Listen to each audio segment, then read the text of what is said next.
All right, guys, can we start the session? Am I audible to all of you? Is the voices loud and clear? Right. Okay.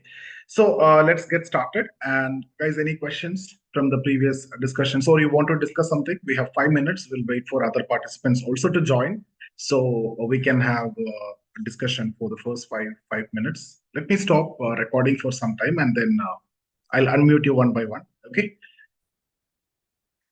Okay, so now we can start with today's session. Uh, Guys, today we are going to discuss questions which are related to ethical dilemmas in public service. So we will be seeing how you're going to handle the questions which are coming from, this dimension, that is ethical dilemmas. We discussed this kind of questions before also. We discussed the structure also, and we will be refining into that in this session. So, guys, as a civil servant, in future you will be often facing with such kind of situations where you have to make tough decisions that involve conflicting values, conflicting interest, and pressures also, right? So could be from friends, or from public, or even from seniors, or even from politicians. So you have to take tough decisions, and they will be checking onto that. See, whether it is dealing with corruption on the lower level, or managing public resources, or balancing personal beliefs with professional duties, your ability to navigate these challenges with integrity is very crucial, and you will be tested. And these are again opportunity to make them understand that you possess certain qualities that they are looking for from you as a civil servant. Even in my interviews also, I was asked how I would handle ethical dilemmas, such as being pressured to approve a project, and did not follow, and which did not follow environmental regulations. We discussed it before. And your senior is asking you to do certain things, the politician is asking you to do certain things. So it's very important to show that you can identify the ethical issues, and make decisions that uphold the public trust. So let's get into the details of it, and let me share the PPT, and we can discuss further. Right. Okay. Okay. So I hope all of you can see the screen, right? Yes. Okay. So, guys, let's discuss this. See, when we handle the questions which are related to ethical dilemmas, these are the key principles. First, you need to identify the conflict, right? Which ethical dilemma is there, and then you need to consult with the relevant laws or the code of conduct, and then you need to weigh the consequences, and always maintain absolute integrity. That's the core of any ethical question. So there are certain things like we always talk about: accountability, transparency, fairness. When it comes to the core of everything, it is absolute integrity and fairness. That's what ultimately matters. So you need to show that, and you need to prove that. Whether you have it or not, that's secondary, but you need to make them believe that you have it, and you possess that quality that they're actually looking for. So let's start with the first one: identifying the ethical conflict. So that's the first step in addressing any ethical dilemma question, is clearly identify the conflict at hand and define the conflict at hand. So you're actually setting the context if you can identify the conflict right away. So what are the competing or conflicting interest or values which are involved in that? For example, you might face pressure to overlook certain regulations in order to expedite a project, and but doing so may compromise environmental safety. Some other aspect may be compromised. So this is for the conflicting interest over there. So you need to discuss about that. You need to understand. Okay, immediately you need to be in a position to understand what is the ethical conflict involved. Sometimes they may not give you directly. You need to understand, and you need to identify that. Then coming to this, consult the relevant laws or the code of conduct. See, ethical decisions should always align with the law and proposed, the proposed project or whatever it is. You need to align it with the law. So law always comes from ethics. The first step of any law is actually there are certain moral principles and values. From that only law derive. So law is again very important. So you give that priority, and also professional code of conduct. When you're doing certain things, there are certain professional code of conduct, and that also you need to look at. You don't want to know all these, okay, but you should be in a position to tell them. That's what I'm talking about. See, as a civil servant, your decisions must be guided by legal frameworks. Any decision that you're taking in that capacity, I'm not talking about you as a person, even you as a person also bound by rules and regulations. But here, as a civil servant, your decisions must be guided by legal framework, the procedures, and everything that you need to follow, as well as the ethical standards, which are again expected from the public official. So, in any actions, any discussions that you make with the board, you need to prove that that ethical standards that you have, what they are looking for. Okay. Now, coming to the next one, that is about the weighing consequences. Consider potential consequences of different actions, different choices which is available to you. Look at the short-term impact, look at the long-term impact, and how will your decision affect the public trust, the individuals involved, the stakeholders, and the integrity of the larger public service, and everything you need to look into consideration when you're weighing the consequences. Now, coming to the next one, maintain integrity. When I say integrity, absolute core 100%, integrity. Again, this is something which I will always tell you. Integrity is not just about honesty. It's about everything that you discuss and talk. So why I'm telling you to act in front of the interview board is because it's very difficult otherwise. If you try to be genuine, if you try to be yourself, then there are certain things which may come out that is not actually not desirable from their perspective. So we are not here to tell the truth or anything. We are here to crack the exam, right? So in this case, you have suffered a lot and you have came so far, and you are sitting in front of that five uncles. So you cannot let them see, even if you are the best of the best person. I know there are many who are much, much better than me, have got 110, 130, 150, whereas I am getting 193, 198, and 180. The difference is you, one, you are behaving, the other, you are acting. If you're behaving, somewhere it can go wrong. If you are true to yourself, basically you're not being true to yourself. What you want is you need to crack this exam, so you need to know the code. You how you came till this. You have studied certain things, you have attended the coaching, you replicated the same things, and you did that. Now also you do the same thing, you replicate what the mentors are telling you. You act. You should be know. See, till prelims, you saw the syllabus, these are what they are looking for. You prepared for that, you delivered, you got it. Mains also you did the same. Now here also, I'm telling you, this is what the qualities that they're looking for. Now, if you are a person who know that you don't have it, then don't go. If you feel that that's what integrity, I don't have that quality, then I cannot act also, then you don't go. Why you're going if this is what they're looking for? So when you're going means it's not about you're going to do what exactly you know uh, don't try to show what you originally are, right? So you need to show as a yourself, or portray yourself as a person that they are looking for as a potential candidate. So if they are looking for certain qualities, and you know that these are the qualities that they are looking for, every answer of yours should reflect that qualities. Even if an answer which you don't know, they asked a question, you don't know the answer, the way you are telling that you don't know is also should reflect one of the quality that they are looking for. This is what I mean by acting in front of the board.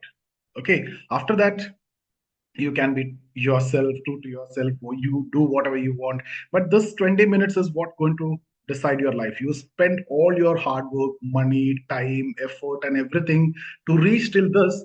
Now, this 20 minutes, you cannot let it go just because of their ego or their misunderstanding. You may be a very good person, but these guys may not be able to understand that in 20 minutes. So you need to act, you need to prove that you have these qualities that they're looking for. So for that, there is only one way. If you're true to yourself, there are chances that they'll identify that you're a very good person, you get selected. But chances are that they'll misunderstand. This is the experience. This is what I've seen from many of my friends, that they are much, much, much better than me. I know that. And still getting 110, 120 if you're being true and honest to yourself. See, these guys may not be able to understand it. How can someone judge you in that 20 minutes? In that 20 minutes, it's all up. Now, you cannot act in front of them for 20 hours. I'm not saying that. It's just 20 minutes. It's just 20 minutes that you need to survive. Okay. So again, let's not we will we will discuss more of this in one-to-one sessions. So, guys, again, the point is upholding integrity is essential, even if it means facing challenges or pressures. Ethical decisions should reflect your commitment to fairness, transparency, and accountability always. Keep this in mind. For example, if you're asked how you will handle a situation where you are pressured to approve a project that violates environmental regulations, what you can say? Follow the 4 steps. Identify the conflict here, consult the relevant laws, and look at the consequences, maintain integrity. Just follow that. So here you can say the ethical conflict here is between following the law and adhering to the environmental standard versus succumbing to the pressure to approve the project. So you have the pressure and you have to adhere with the regulations also. So I would consult the relevant environmental laws and the code of conduct to ensure that my decision aligns with the legal and ethical standards.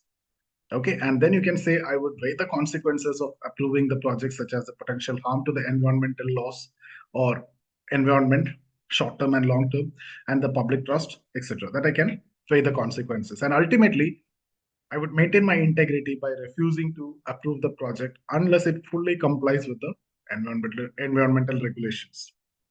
So you're maintaining your integrity also.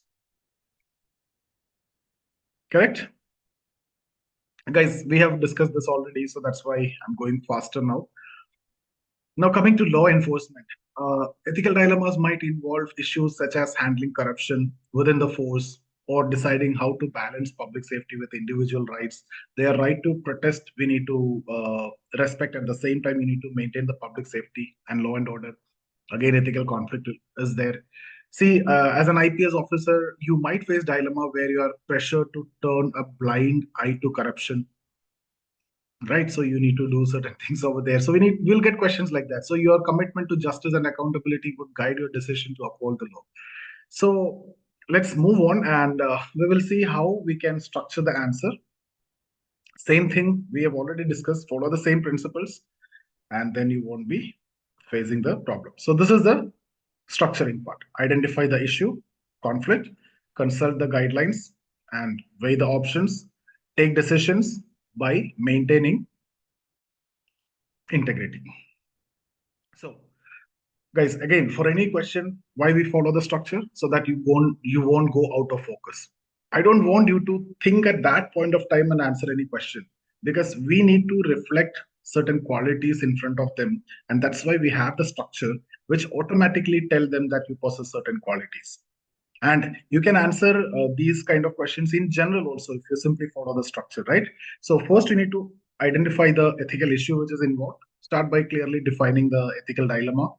What is a conflict between personal, professional, or legal values, right? For example, you might be asked to approve a project that benefits the economy but violate the environmental rules. So on one side, you can see people may get benefited because of the economic advantages, but at the same time, it may be at the cost of environment. There is a conflict here. So next step is actually consult the relevant guidelines, like explain how you would consult the relevant laws, regulations, or code of conduct that provide framework for your decision. And this ensures that your decision is grounded by, in the law and ethical principles. Again, very important. Now, weigh the options. After consulting the guidelines, analyze the consequences of each of your potential action that you have discussed, and then consider the long-term impact on public trust and transparency and accountability. Okay, and short-term impact also. Anyway, you will be discussing. Finally, you take a stand, explain the decision you would make, emphasize how it aligns with your commitment to ethical governance and public service by upholding absolute integrity. One example, I'm giving 10 example in each of the sessions. So by the end of this, lectures itself, we will be having around 500 close to examples. But some are overlapping, because how was it possible for? Because mostly I'm giving personal example. I'm not creating anything personal or my friends. So there is a limit for that. Okay, because these are from actual interviews. So there are obviously limits. Now, see, the example is if you are asked how you will handle a situation where you are pressured to overlook corruption in a public contract. Okay, so that's the context. So what you can say is define the ethical dilemma. So the ethical dilemma here is between approving a contract that benefits certain stakeholders versus upholding transparency and fairness, right? So then I can say I would consult the relevant laws on public procurement and anti-corruption regulations, etc. That's something which you can tell. Don't tell, etc. Okay. So I now when I'm discussing with you casually as a mentor, I can do that, but you will not be doing that. Now, so when you respond to me in the one-to-one sessions, you're not doing that. That's why we have that 5 one-to-one session. Now, I would weigh the consequences of overlooking the corruption, such as the erosion of public trust and potential legal violations, right? And then I would take a stand by refusing to approve the contract unless the process is transparent and free from corruption. So that's how you will be taking a stand.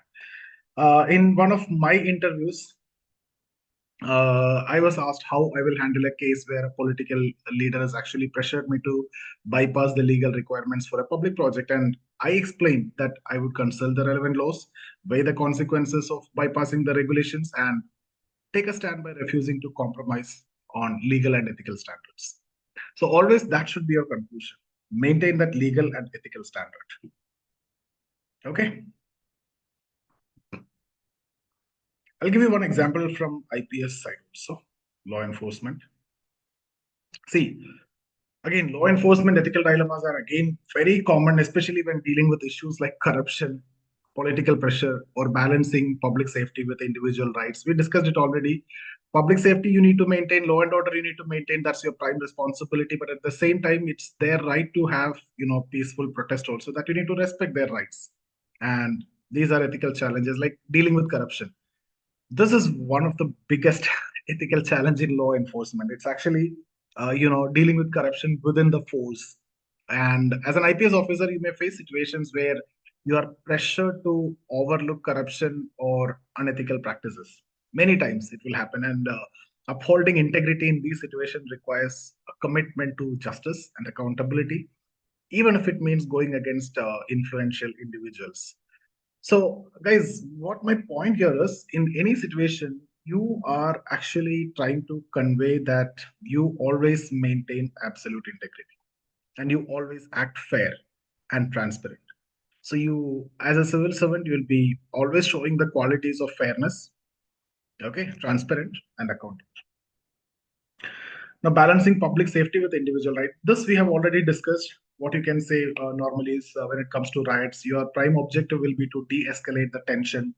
So when it comes to use of force, you will always, these are things which you need to always mention, remember, and discuss. You cannot afford to miss, like proportional use of force, only to de-escalate the tension, communicating with the protest leaders, understanding their problems, you know, the respecting their right to protest peacefully. Okay. Also acknowledging that my responsibility to maintain law and order and public safety. All these are the words that you need to discuss. So, upholding integrity is very, very important as an IPS officer at any point of time, not only as an IPS officer in any situation. So, in recent times, they were asking questions related to public safety more. And if you have given IPS as the option, you will be getting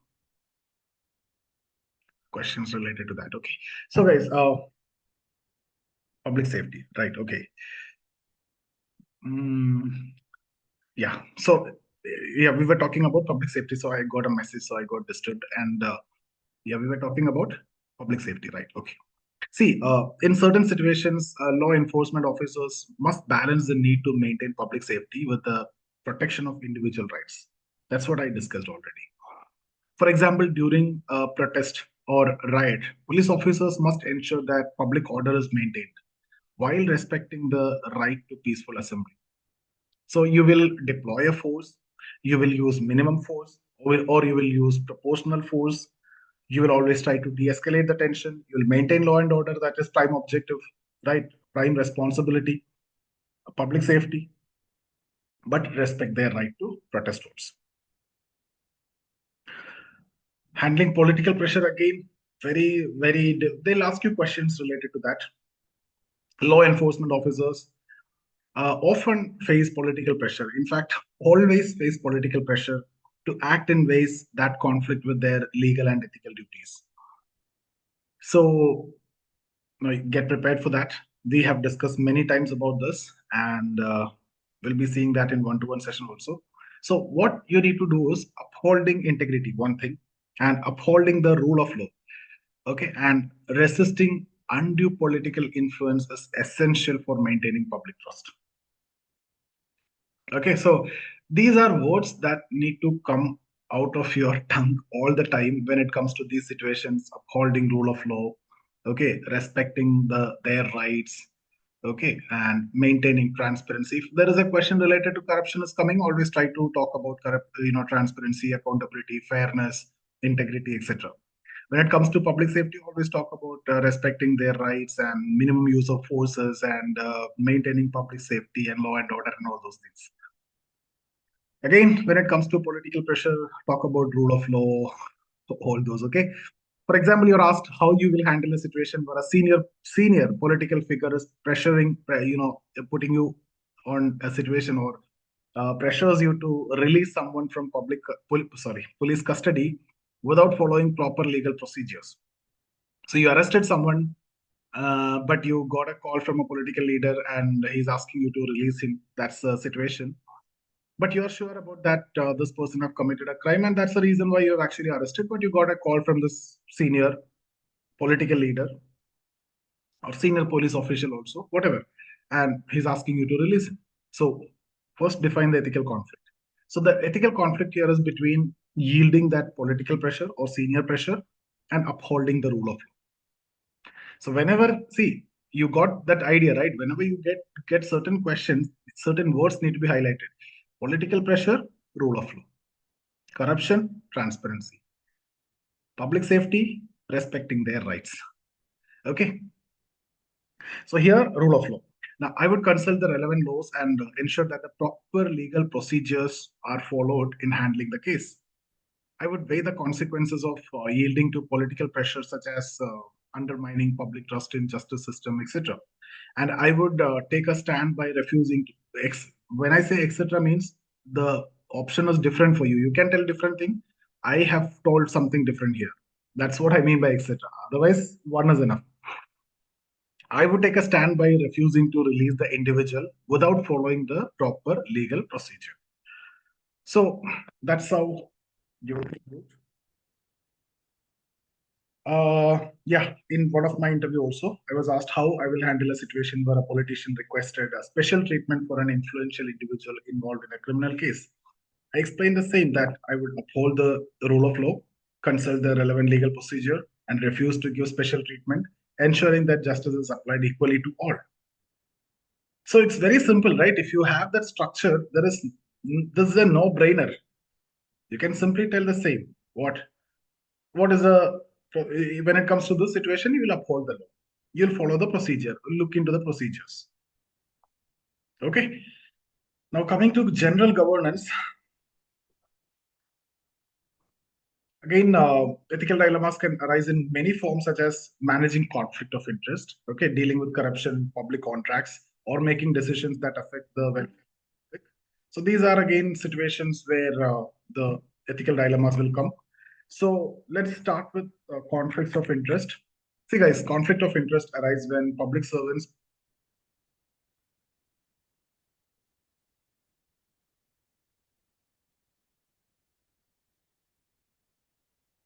One minute.